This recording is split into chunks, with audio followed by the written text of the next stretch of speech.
The dinner moved on to lighter topics, but as we were clearing the table, Tom's mom pulled me aside. Her tone was a mix of sincere and something else, maybe caution. "Elise, we're just simple people here.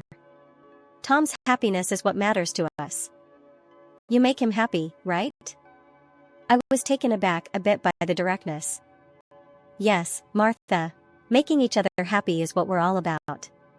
She nodded, seemingly satisfied with that answer, and patted my hand. "Good, good. Just keep that boy smiling."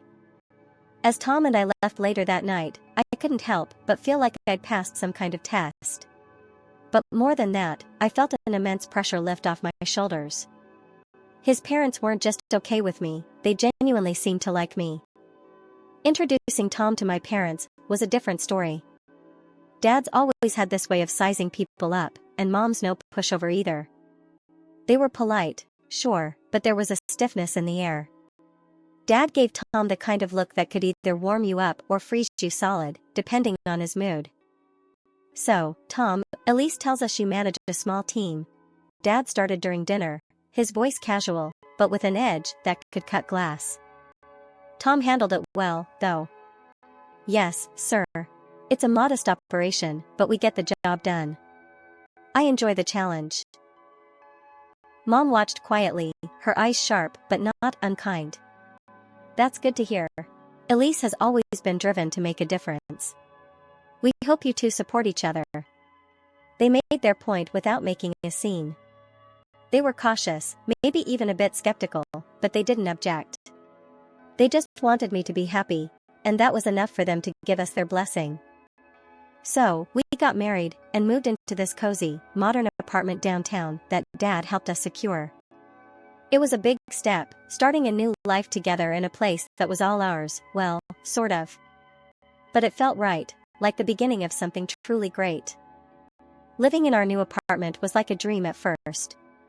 Tom and I had space to ourselves, decorating it with the mix of his taste and mine, nothing too fancy, but cozy enough for both of us.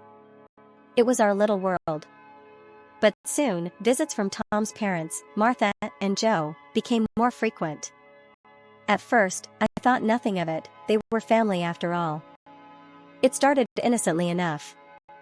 I wanted to make a good impression, so I bought a few nice things for their home, maybe a new coffee maker or some fancy kitchen gadgets. One Sunday, they came over for lunch, and I showed them the espresso machine I'd picked up for them. Martha's eyes lit up. "Oh, Elise, that's too much," she exclaimed, but her hands were all over it, checking every button and feature. Joe grinned, patting my shoulder. "You're spoiling us, Elise. What have we done to deserve this?" I laughed it off. "It's nothing, really. Just saw it and thought of you guys."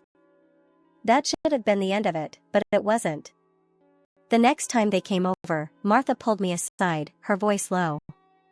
"You know, Elise, our TV has been acting up. Nothing like your lovely flat screen here." I caught Tom's eye, looking for some kind of sign, but he just shrugged slightly. I didn't mind helping out, so I nodded. "Sure, I'll look into it for you." It wasn't long before I found myself buying them a new TV. It felt good to make them happy, and their thanks were always effusive, almost too much. But then, the requests started to get more specific. We were having dinner at their place when Joe brought it up.